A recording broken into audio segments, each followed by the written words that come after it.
innovative Chester County is, but it's wildly innovative. John Fisher is in the back. He was our first industry startup meetup. We had a lawyer first, score second, and then John, who makes telescopes that go on space stations. So way geekier than me. If you want to talk to him, I'm sure he'll talk to you after. But we've got that in Chester County. We've got software, Internet of Things, QVC, new media, I Love WC, all sorts of things.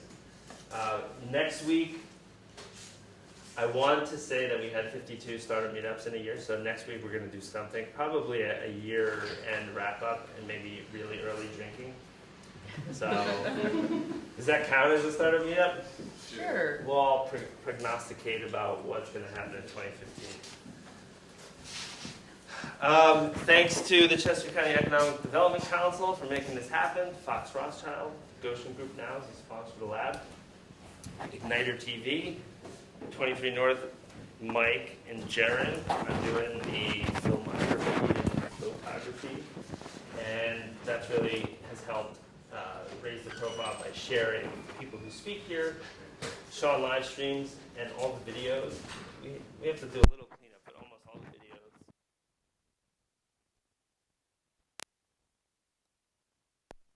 Of innovators. Probably not doing Night Owls on Christmas Eve? No, we're not. Clay might be here. Clay might be. But he's in New York. Anything? No, Indian film night? We don't know Film yet. night is the first Thursday in February. Oh, it's always the first Thursday. All right. What's the second? That's Jesse Priesthall, our special events coordinator. So who's next? Do we know? Yasmin, oh, sorry. Okay, she and they're just having it's our first feature length film.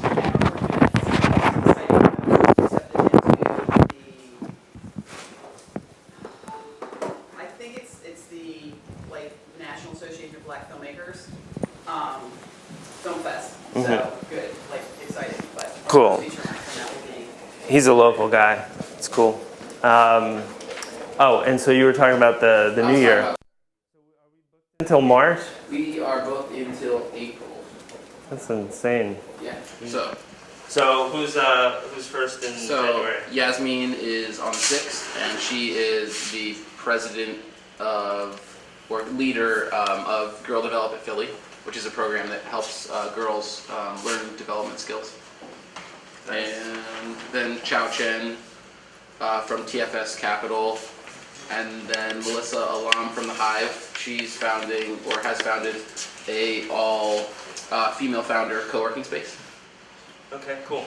So I have 3 girls, and we started learning programming through an app called The Foos, F-O-O-S. You should all check it out. It's like a video game, but it's really, as I played it, it does teach programming through a video game. It's amazing. And Chao Chen he's a PhD in computer science. He's in town, the annex of the courthouse. He runs with a team of about 20 a algorithmic hedge fund in the billions. So really interesting story there. And the Hive, an all-female co-working space, that should be interesting. So if you want to check out more of the events and share them, please do so. Anything else? I don't think so. All right, so tech jobs. I told you it was going to be brief, but I'm going to go back to the creation of the universe, give you a timeline so that you can see how fast we're going. I want to talk a little bit about the mission of the lab, and it's easy for me to make one up in retrospect. I don't know if I had one in the beginning, but if I did, or if we did, it would be to start a little fire and ignite innovation in Westchester and beyond. Simply that. If I remember correctly, I had no money, signed the lease, didn't tell my wife, and was staring at Henry for like all of January. Like, what do we do now? How do we get people in here? I felt like we had the basic ingredients. The space had been a co-working space before, and it really didn't catch fire. Through that, Tom Hadzina ran Rework, and through that experience, I knew that there were people around here, and I knew that you need a clubhouse for people to hang out. There's not a ton of coffee shops. There's not, a place for people to gather. And I knew there was a willingness and a tenacity. Again, no money. But, who needs money when you've got vision and people willing to help for free, which turns out to be, if I had to put a price tag on that, we had a lot of help here. I'd also say we were open to other people's ideas. I didn't have the plan worked out. Brandon Hilkert, although I stalked him to get him in here, he had the idea of night owls, which he had done in Philadelphia, and we decided, yeah, let's give that a try. Wednesday nights, 7 to 10, come and hang out. So that kind of started a lot of interactions and a lot of apps that were developed, people finding CTOs, Mark Rybarczyk befriended Brandon, and now they're working together on Mark's project. So a lot of interesting things came out of that. We didn't have the recipe, but we were willing to listen. And we like to try a lot of new things. I found this picture, and I thought this kid's smart. When he crashes on the grass. And so when we rapidly iterate our ideas, we don't. It's best not to crash into a brick wall and go into flames, and not to have a second chapter. So we've gone through a lot of ideas here, and in retrospect, it's a little wild. A ride to get from last December to now. It's been a year. You could say, is it erratic or persistent? Sometimes it feels like that. But I think with tech jobs, I'm feeling like this. Like I really feel like this is a very concrete outgrowth of all the people who have been through this space, all the advice, all the needs, all the wants into one thing. And it took us a while to kind of figure that out.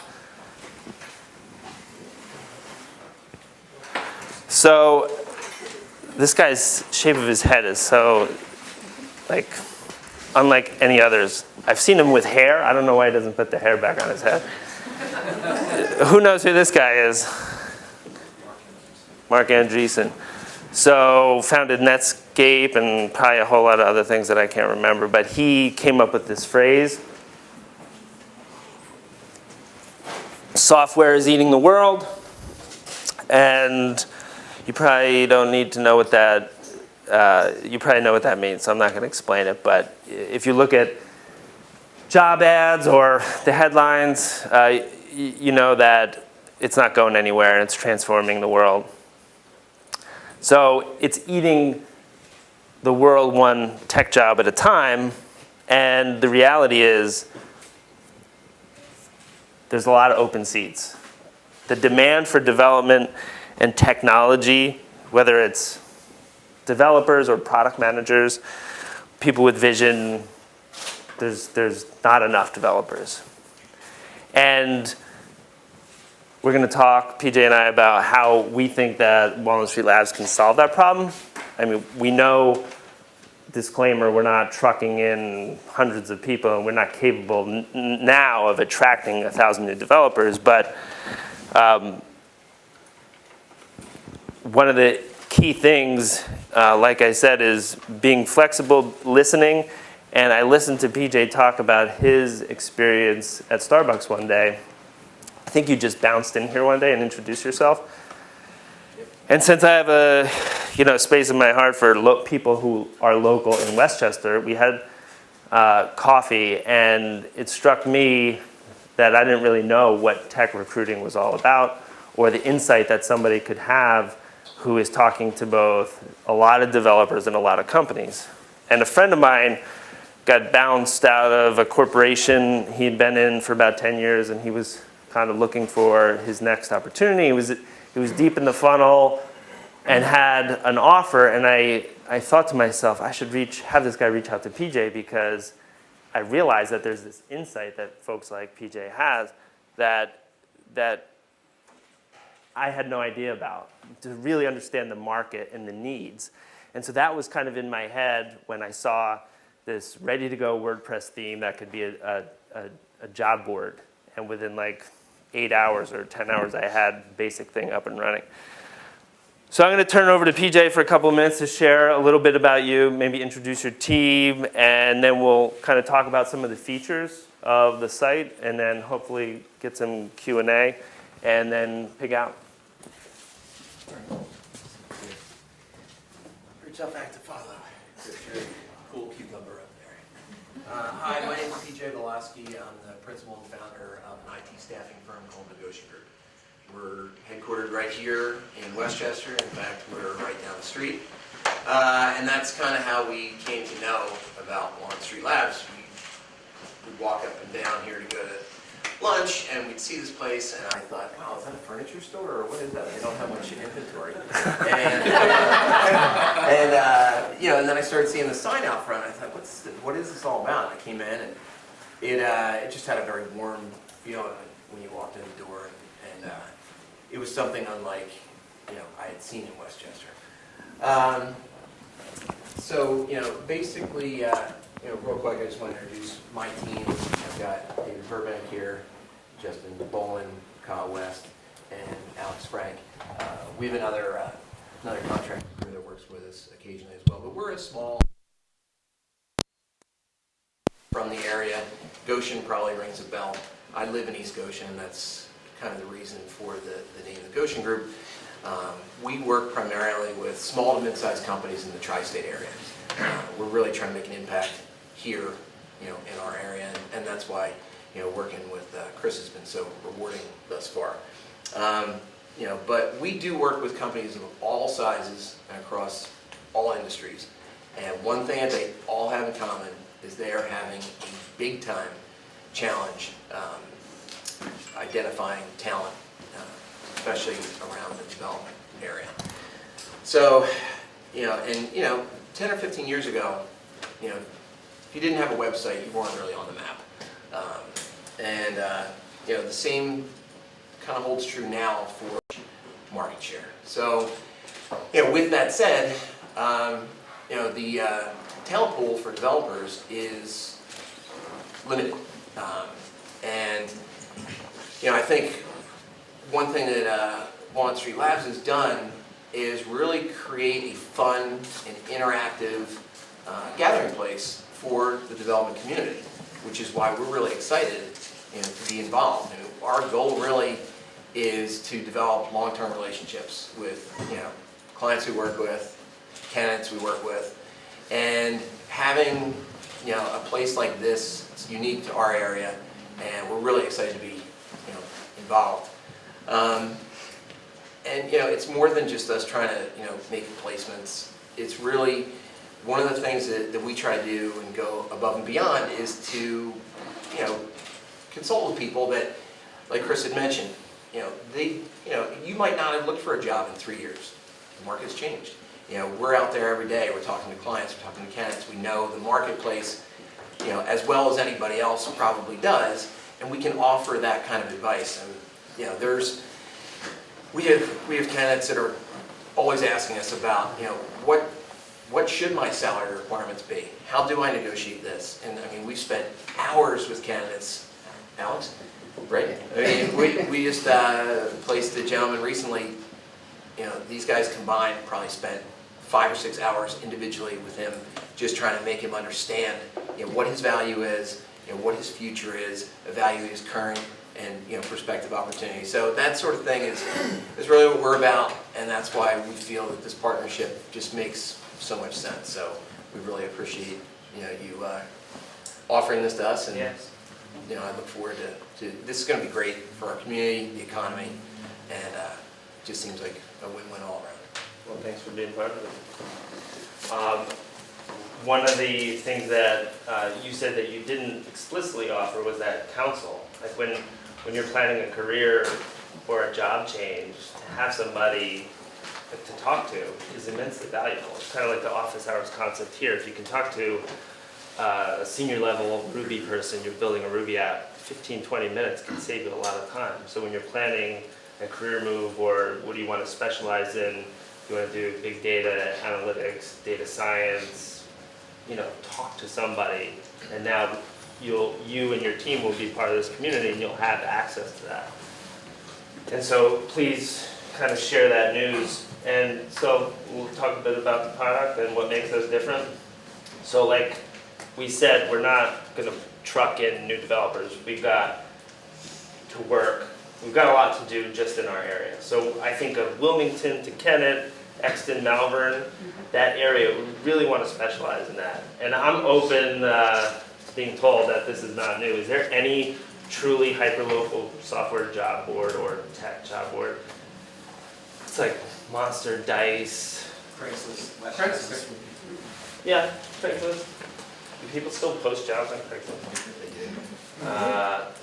To your dismay. Well, aside from being local, which I think is valuable because it's all about the relationships. We want to know every single company. We've had CTDI and we've had Unisys in.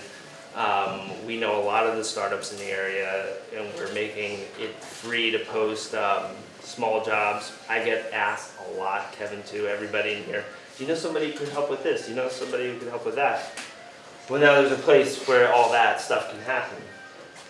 But another thing that we have is content, like real content about this area. So every week, Walnut St Labs is doing a blog, and the other week, the Goshen Group is doing a blog. So you recently did one about how should an employer go about posting a job listing. And we talked about, what was the blog I did? It was like 3 in the morning. You did one on, what's that? Tell a story. Yeah. Oh yeah, tell a story. And then you did one just recently about developers having the ball in their court. So we want to talk about trends, we want to share anecdotes, and I have some interviews scheduled with some senior level developers in the area. I kind of want to get out of the way and let people talk and give you real content that people can use to make decisions and learn about companies. The other thing we want to do is raise the profile of the company. So when you go to a job, you see a little bit about that company. We're kind of prototyping some pages. We haven't even talked about that much. But we're no magicians. I don't know why I did that. Like I said, we're not going to just pull developers out of our hat, but we've got tailwind. If anybody's looked around Westchester, you know that there's about to be 700 new residents any time now. And this place right over here is not targeting, grandma and grandpa or families. Those are 1 and 2 bedroom apartments for 20, 30-year-olds. Same with the place over here, and the place over there, and the place over there. We've got a second brew pub. We've got Walnut St Labs. I think there's a lot going on. I think that this can only get better. And we've got projects. So this is a site that I've been working on called Keo. Instead of a LinkedIn profile or a resume, I'm trying to get younger people to think in terms of projects, because projects get jobs. I have to share this anecdote. Early on when we started Night Owls, Andrew Schwab, I think he's on his way, he's our senior advisor to the lab.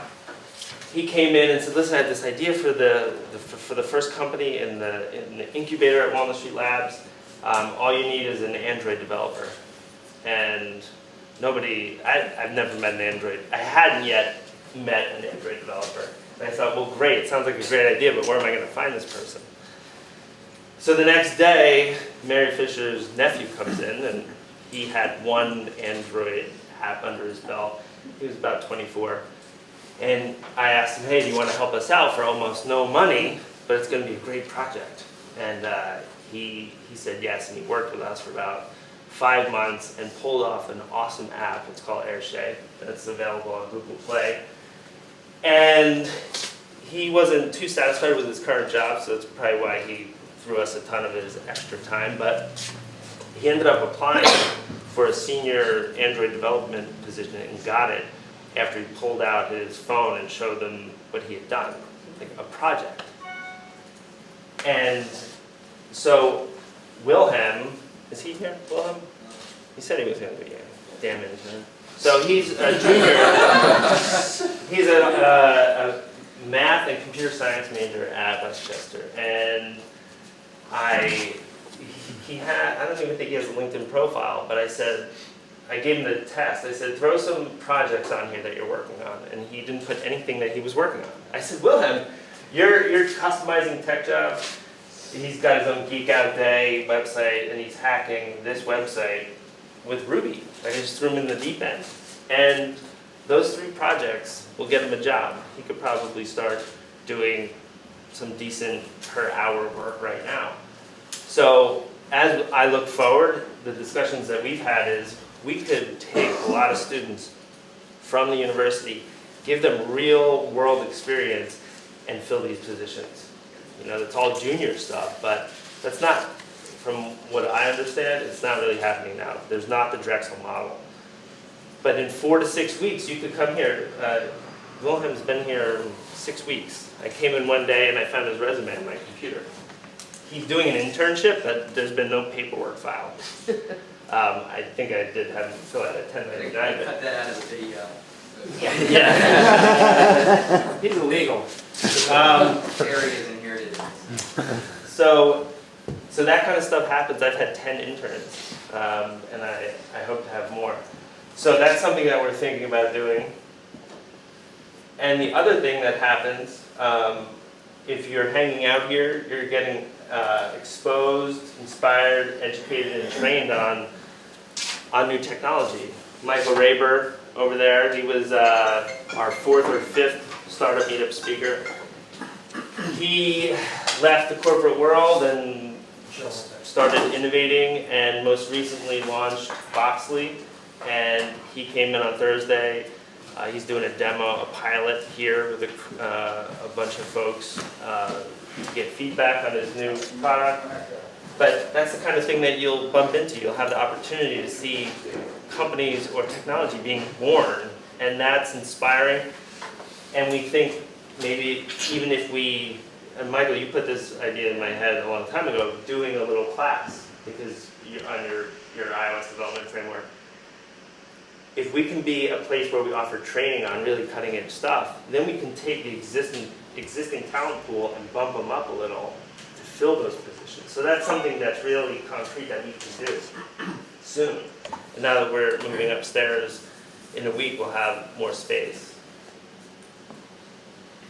So the revolution is coming. I just found that on the internet. I thought it was cool.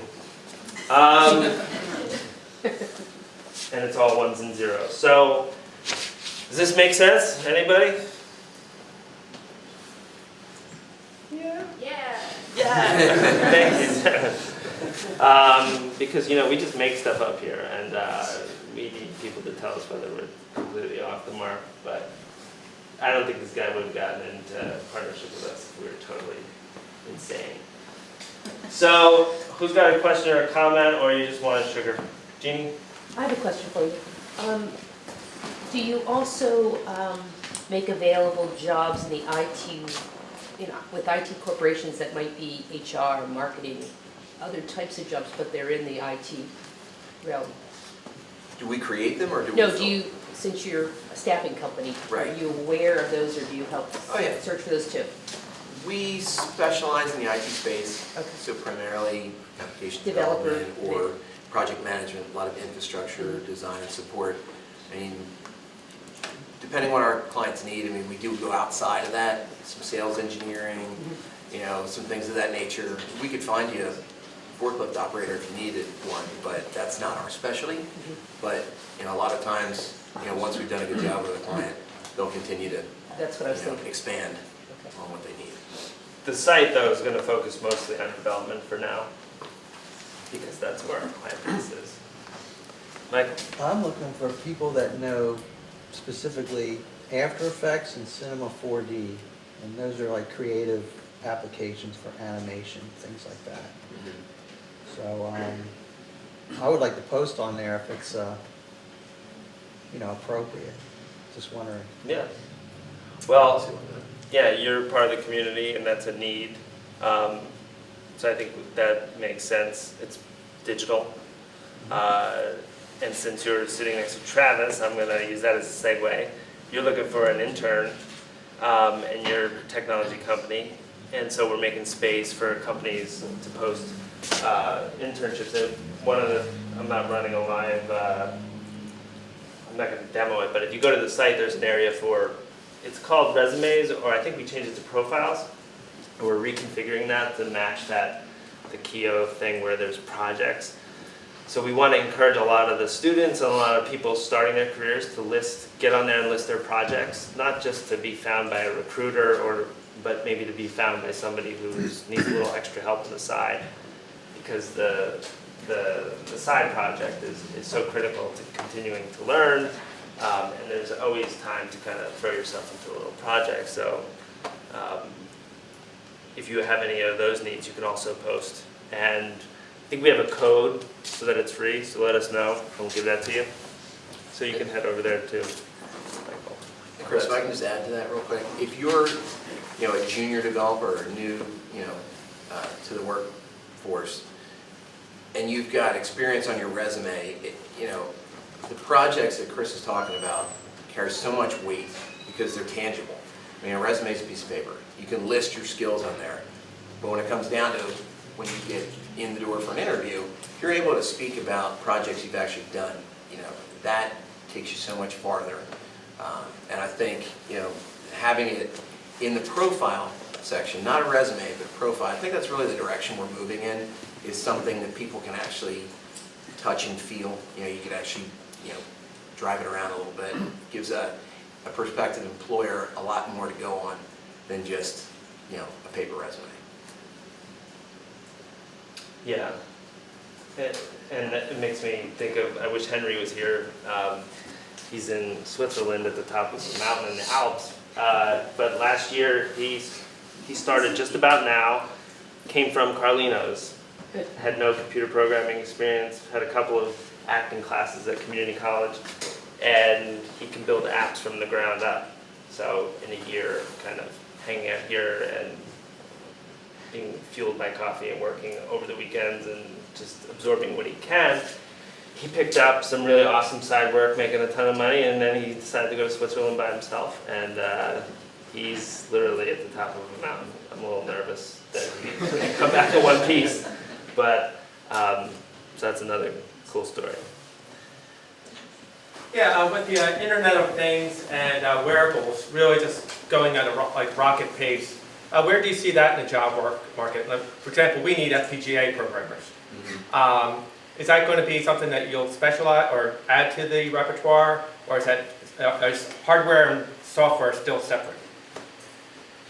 I don't think there's any separation. I mean, the separation continues to get closer and closer as technology evolves, and I don't.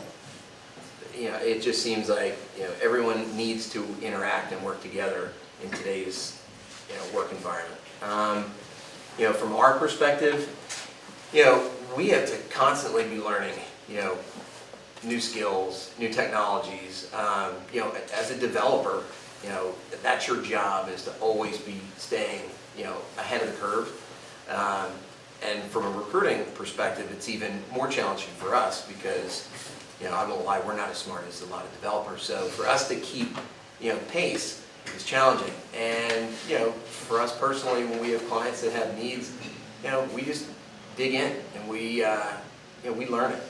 And if we have a relationship with that type of client that'll help us learn and kind of partner with us instead of, just sending us on errands, we do a lot better job. And, from our perspective, that's really, what we're looking for. But, you never know. If I could sit up here and tell you which way technology is going to go, I probably wouldn't be sitting here.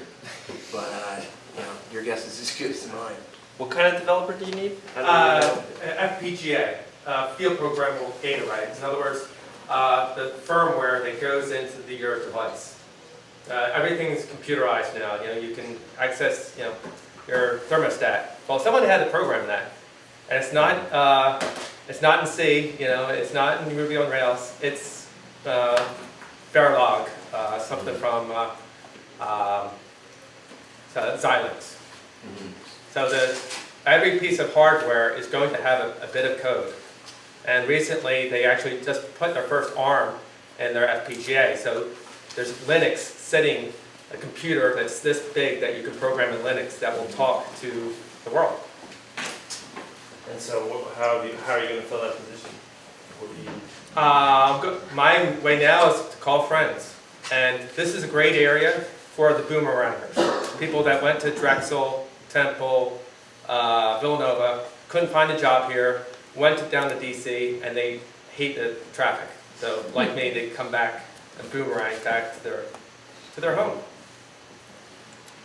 I'm going to put you on the spot, Andrew. Andrew Schwab is our senior advisor, and we help kind of kick this place off. And one thing I'd maybe like you to talk about is if there aren't enough developers to fill like all the cutting edge technology needs, what's the best way for an area to kind of fill those? We talked a little bit about training and kind of what this place can be in terms of exposing new people, but you're in that cutting edge space with Bitcoin and blockchain. Where are these people?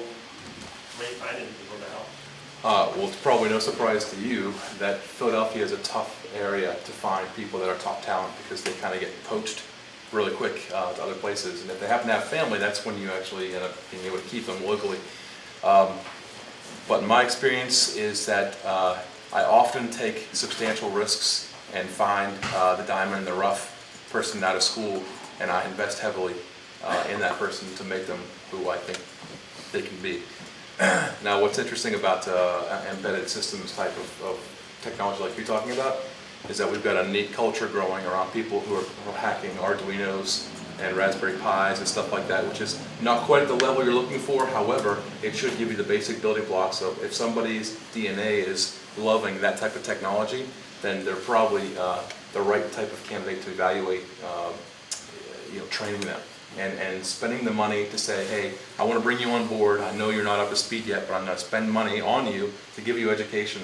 And by the way, the people that you meet, I want to know about because that's going to help grow like grassroots, that we're doing cool stuff that nobody else is doing in this region, and hopefully attract additional diamonds in the rough.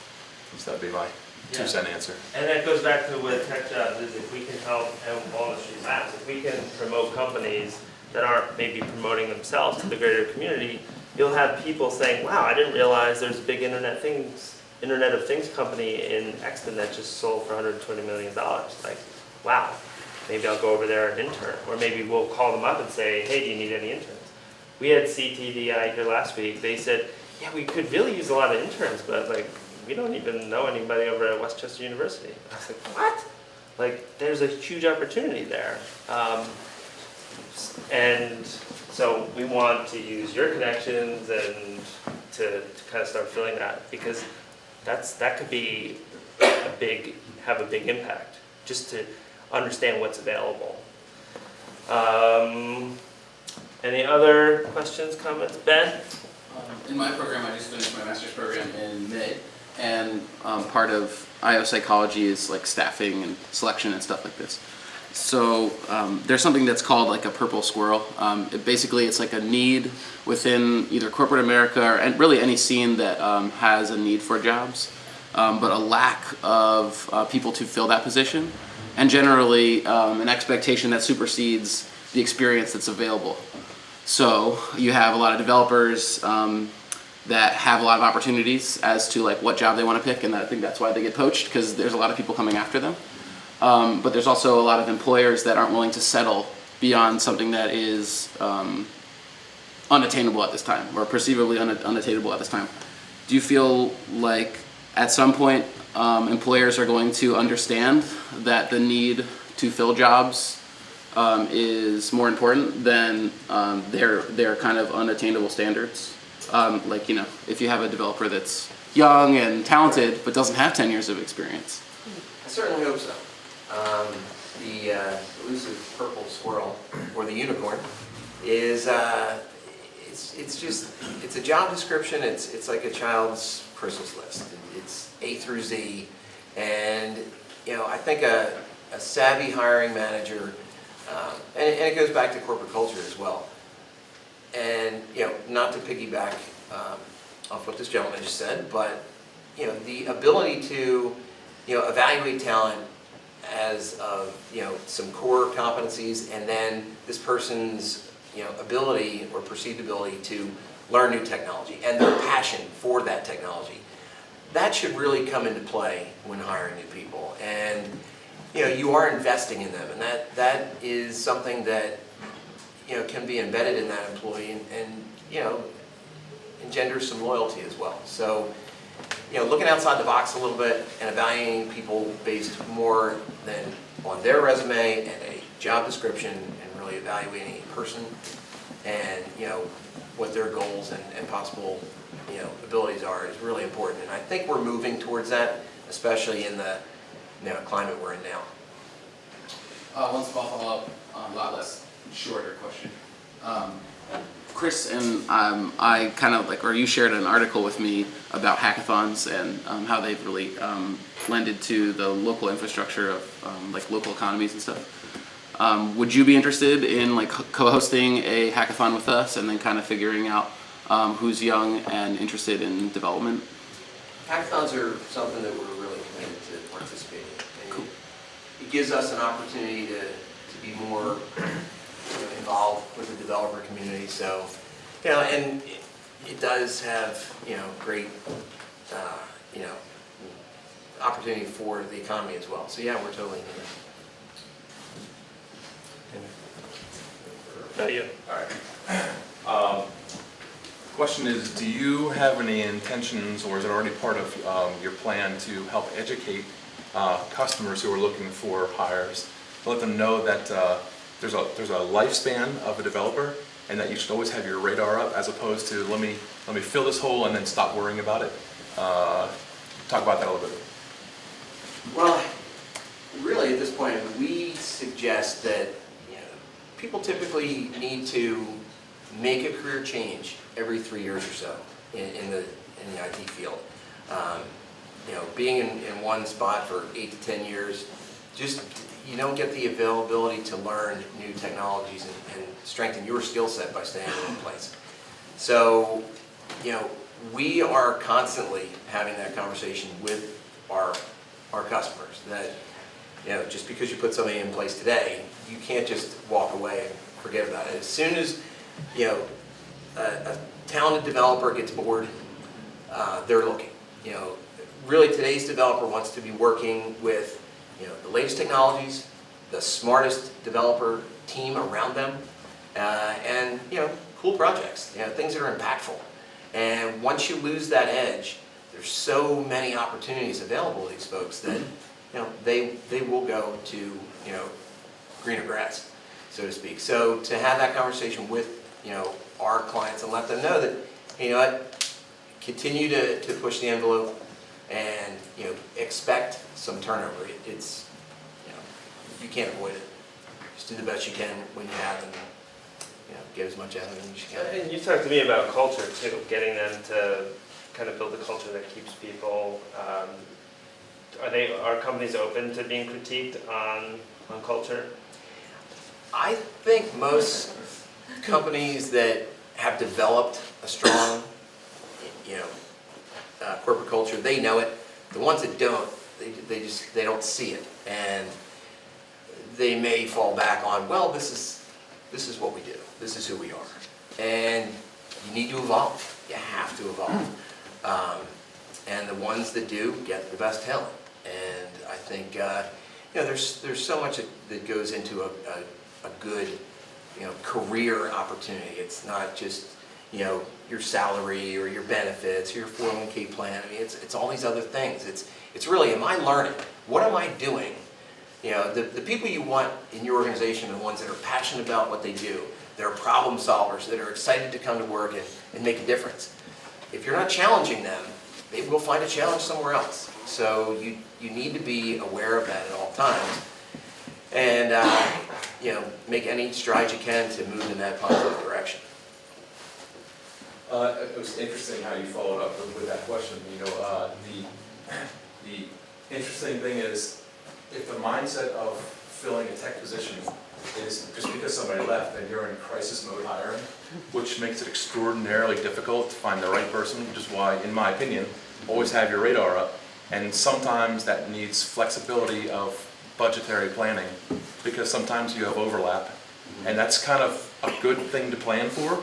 You know, kind of hard to say plan for budget overlap, but it really is a good thing, because when a superstar comes around that's been qualified through a service like what you guys are doing, when a superstar comes around, you kind of don't want to miss the opportunity, because a really good tech person that's motivated and excited adds so much broader value than just getting the project done. And those people, usually, you know, birds of a feather flock together. Yeah. From an employer's perspective, your referral program is really important. Your best developers probably know other really good developers, and you know that's really how you can get something going to bring in other, you know, vetted talent. It takes our job is basically to reduce risk and, you know, raise reward. So if we have somebody that's working for us, obviously we want their network. Who do you know that's good at this? Even if it's not even this, what we're working on now, who else do you know that's good in this field? And those are the people that, you know, we really want to talk to. And I think every company should be doing that. It just occurred to me that companies should have entrepreneur in residence, like bring someone in to like shake shit up and then leave, so that the internal folks could be inspired and not complacent. But I kind of put that into play. But Kevin? So this isn't a loaded question or anything, but how do I post a job on Tech Jobs if I have a job that I would like to post?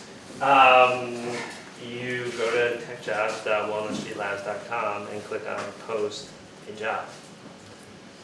Is there like a fee for that, or? Oh yes. Well, can you set up the pricing? Can you talk about that? I did. Kevin? Flat fee, $150 to post your job, and if you, as Chris said, small projects are free. We had actually had that like automated at first, but it was getting us. Everybody was getting free job listings, so we had to disable that. So if you want to post a small project, contact us and we'll send you a coupon. When we launched, we had two people. We had Cold Light and Board Effect post jobs like within hours, so that was cool. We know we're in a funky kind of 2 weeks, so we didn't expect a ton. It's giving us time to make adjustments to the site and to reach out. We've got a lot of PR going, and with our imminent release of our Keystone Innovation Zone status, we're going to get an article written in the Philadelphia Business Journal. We could probably cut that out too, because we're not supposed to. Embargo. So, New Year, we're going to go gangbusters, and so we look forward to it. I have one more. I have a final. Wilson, did you have a question?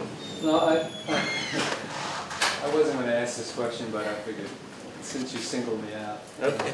I'm Wilson Chu. I'm the counselor with SCORE and also an innovation advisor here at Walnut St. Now, I'm the older generation. I'm actually retired, so I don't have to worry about a job. But I have friends that have lost their jobs when they were, 50 years old, and kind of hard to get placed again. Now, I know the IT world is kind of a young person's world. Can you just talk about that? What happens when you become an older IT person? Is there still jobs turning around and you still able to place? There are. It's what we see when we talk to candidates that may be in the second or third phase of their career is that they kind of lose a zest for learning, and you can't do that. No matter if you're 25 or 65, you want to be in IT. Employers are still looking for people that are passionate about what they do. And when you stop learning, the technology keeps moving. I mean, it's exponential. So you can't get stuck back here, at the caboose. So you really, if you're you're gonna be on that technology train, you gotta be up front. And you just gotta do whatever it takes to continue to just try to stay on the tip of the spear to, maintain your value. And the thing is, with older workers in the workforce, they have a ton of experience. Not just technology, but, managerially speaking and strategically, which, it takes a younger person in IT, it takes a while to gather that kind of, skill. And I think that's something that an older worker could, use as leverage when looking for new opportunities. Well, a friend of mine who's 34 is a tireless evening side project guy, and he said in development, age discrimination is starts at 35, and that he's always working to be the best because he's feeling that pressure. I don't know if anybody else can attest to that, but it is kind of a young person's game, and things go fast. So if you're not lightning fast, there's pressure. And I can agree that 80% of the time, age is majorly a factor for hiring. However, the ability to learn is the top item that we look for always, even if they don't have the exact skill of the technology we're looking for. If they can demonstrate in the last 18 months that they've picked up similar technologies that are worthwhile, they become an A-lister. all right, who wants a cookie? That's my segue for saying thank you for coming and thanks for speaking, talking. Everyone have a great holiday and a rock and roll New Year, and come back next week and we'll drink in the morning. That'd be cool. Feel free to hang out and eat. So. Roll your sign.